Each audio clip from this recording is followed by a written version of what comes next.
اعوذ باللہ من الشیطان الرجیم بسم اللہ الرحمن الرحیم اللہم صلی علی محمد وآل محمد۔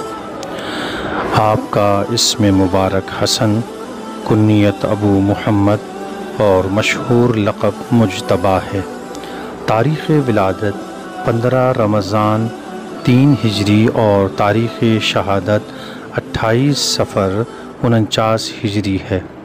مدت حیات تقریباً 46 سال اور مدت امامت تقریباً 10 سال ہے۔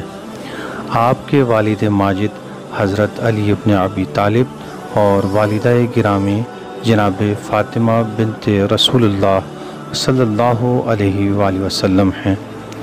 رسول اللہ کی اولاد نرینہ کے انتقال کی وجہ سے دشمن حضور کو نسل بریدہ ہونے کا طعنہ دیتے تھے، چنانچہ اللہ تعالیٰ نے اپنے رسول صلی اللہ علیہ وآلہ وسلم کو عطائے کوثر کی بشارت دی، اور امام حسن علیہ السلام اس کی پہلی عملی تعبیر ہیں۔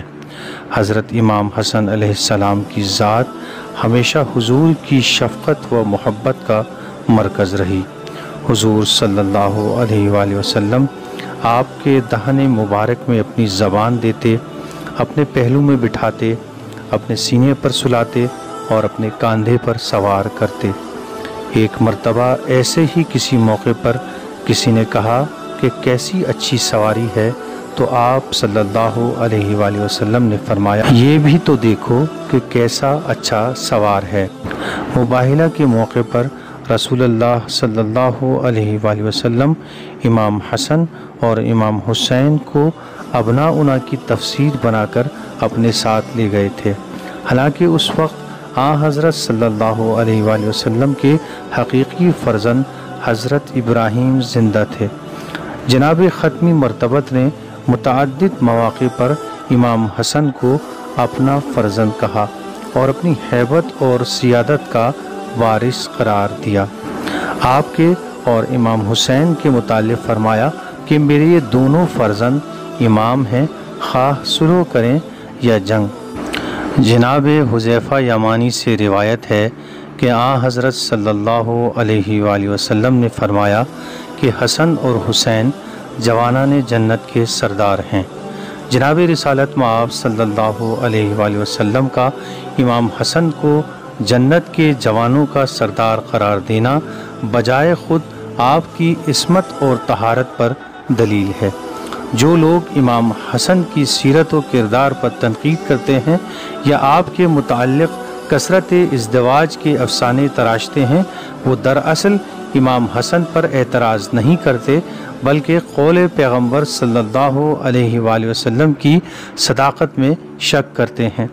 امام حسن علیہ السلام کی پوری زندگی اللہ کے لیے جان و مال سے جہاد کرتے گزری۔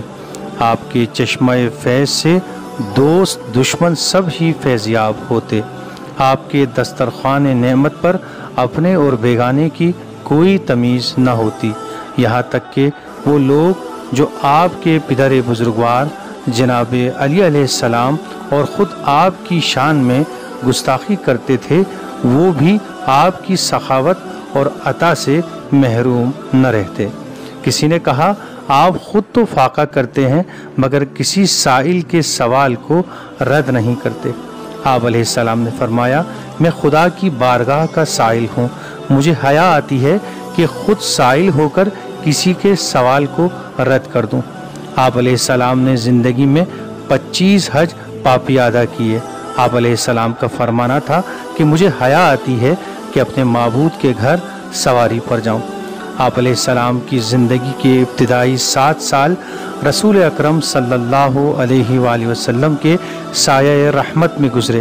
یہ وہ زمانہ تھا جب حضور کی ذات عقیدت و احترام کا ایسا مرکز تھی جس کے گرد اقتدار و حکومت کے دائرے پھیلتے جا رہے تھے۔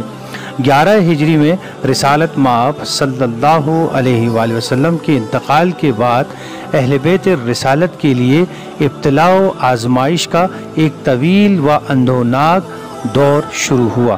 امام حسن نے اس دور میں صبر و تحمل اور اعتماد و توکل کے ساتھ اپنے والد حضرت علی علیہ السلام کی سرپرستی میں خدمت دین و حفاظت شریعت کا فریضہ انجام دیا۔ 36 ہجری میں حضرت علی خلافت ظاہری پر فائز ہوئے تو امام حسن نے امور حکومت میں اپنے والد کا ہاتھ بٹایا۔ جمل اور صفین کے خونریز معرکوں میں بھی آپ سرگرم عمل رہے۔ 41 ہجری میں حضرت علی علیہ السلام کی شہادت کے بعد کار ہدایت و حکومت براہ راست آپ سے متعلق ہوا۔ یہ وہ دور تھا جب ایک زیر تشکیل معاشرہ داخلی تضاد اور قتل و غارت گری کے گرداب میں پھنس چکا تھا۔ اسلام دشمن قوتیں خود اسلام کا لبادہ اوڑھ کر دین کی بیخ کنی میں مصروف تھیں۔ ملت کے داخلی انتشار کے سدباب کرنے کے لیے اتمام حجت کے طور پر آپ نے امیر شام سے صلح فرما لی۔ اس سے قبل آپ کے نانا حضرت رسول خدا صلی اللہ علیہ وآلہ وسلم نے بھی حدیبیہ میں صلح فرما کر اسلام کے لیے فتح مبین کی راہ ہموار کی تھی۔ امام حسن علیہ السلام کی صلح نے اس حقیقت کو پوری طرح اجاگر کر دیا کہ آل محمد کے نزدیک دین کا مفاد دنیاوی حکومت سے زیادہ اہم ہے۔ اس کے ساتھ ساتھ اپنے صلح نامے کی شرائط کے ذریعے آپ نے مسلم حکومت کے لیے قرآن و سنت کو بنیادی شرط کے طور پر تسلیم کروا کے قیامت تک کے لیے ایک اصول تحریر فرما دیا۔ اللہم صلی علی محمد وآل محمد وعجل فرجہ۔